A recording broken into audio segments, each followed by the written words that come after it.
Saya ketika kembali, saya masih inget-inget, tapi ingatan saya ketika direfleksikan, saya menjadi bingung. Jalannya berubah, bangunannya berubah. Lalu saya bilang sama istri saya, "Pokoknya patokannya itu lapangan tenis."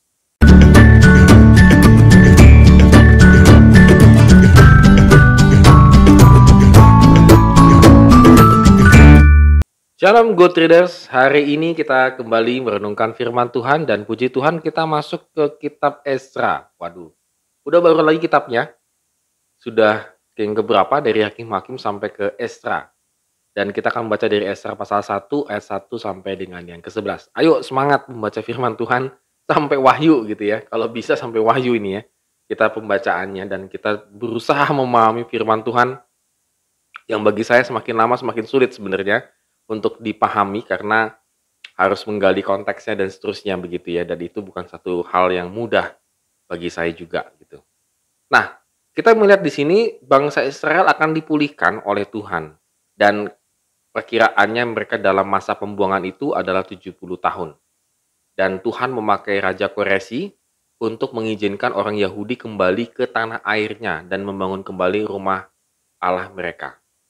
Jadi memang good readers jangan sampai kebingungan, ada bangsa Yahudi, bangsa Israel, bangsa Yehuda. Ini sama aja sebenarnya ya, penyebutannya aja yang agak berbeda-beda.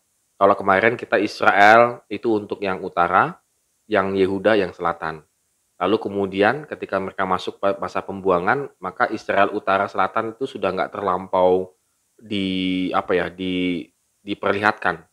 Mereka suka langsung langsung dikategorikan sebagai bangsa Yahudi sampai ke zaman masanya Tuhan Yesus. Artinya bangsa Israel ini gitu ya. Jadi memang awalnya kan bangsa Israel pecah, Israel utara selatan, lalu dimasuk masa pembuangan, mereka seringkali disebut sebagai bangsa Yahudi. Kalau kita tarik sih garisnya sama aja, ya dia lagi gitu ya, bukan yang lain begitu. Nah, hampir selama 70 tahun mereka di masa pembuangan tersebut yang kemarin kita baca terakhir itu. Lalu kemudian Tuhan memakai Raja Koresi untuk kembali memulihkan umatnya, mengizinkan kembali bangsa Yahudi untuk kembali ke tanah airnya. Nah, kita bisa kebayang saudara sekalian, sudah 70 tahun itu bagaimana kondisinya Yerusalem ya? Saya beberapa waktu yang lalu kembali ke tanda petik kampung halaman saya waktu saya masih masa-masa kecil. Dari kecil sampai kelas 6 SD kalau tidak salah. Saya tinggal di Semarang dan ada satu daerah yang saya tinggal lagi begitu ya. Dan ya daerahnya kecil lah begitu ya, bukan daerah yang besar. Tapi masih dalam kota Semarang. Nah, saya hitung-hitung saya sudah 25 tahun yang lalu tidak kembali lagi ke kampung halaman saya waktu kecil ini. Dan ada satu kesempatan saya kembali lagi dan melihat.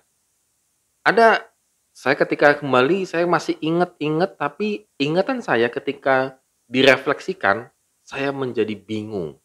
Jalannya berubah, bangunannya berubah. Lalu saya bilang sama istri saya, pokoknya patokannya itu lapangan tenis.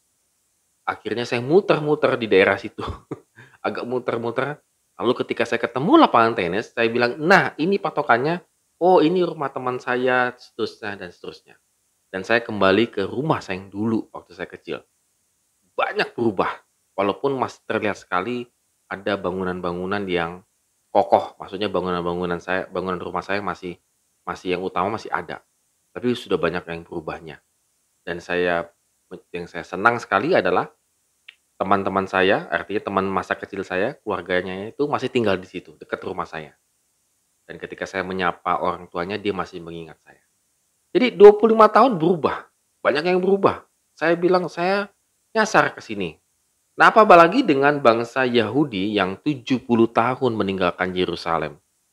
Berubahnya nggak tahu lagi saya, 25 tahun aja udah berubah. Pangling itu 25 tahun kan masa now.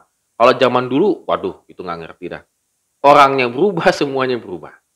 Tetapi good readers, dari sini kita melihat tiada yang mustahil bagi Tuhan ketika Tuhan akan melakukan satu pembaruan. Bukan masalah lamanya, bukan masalah kapan mulainya, kapan ditinggalkannya, kapan sudah berapa lama ditinggalkan dan seterusnya, bukan masalah lamanya, tetapi masalahnya adalah mau nggak diperbarui oleh Tuhan. Itu yang menjadi permasalahan kita pada hari ini. Kita seringkali bilang, sudah telat lah, Nggak mungkin lagi aku berubah. Ah, sudah beginilah, nggak mungkin lagi aku begini dan begitu. Tetapi di sini Tuhan ingin menunjukkan walaupun sudah 70 tahun, 100 tahun, 200 tahun. Tetapi kalau aku ingin menghendaki satu perubahan, maka itu terjadi. Tetapi respon kita adalah mau nggak kita berubah atau tidak. Oleh karena itu Good Readers, pada hari ini kita kembali lagi merenungkan. Kita jangan terlena dengan lamanya dosa yang sudah kita geluti, yang sudah kita hidup. Tapi pertanyaannya hari ini, maukah kita berubah? Berubah dalam pembaruan Tuhan Yesus. Good Readers, mari kita ambil keputusan pada hari ini. Kalau ingin berubah, berubahlah. Supaya Tuhan sungguh-sungguh menyatakan karyanya dalam kehidupan kita. Amin. Have a nice day and God bless us.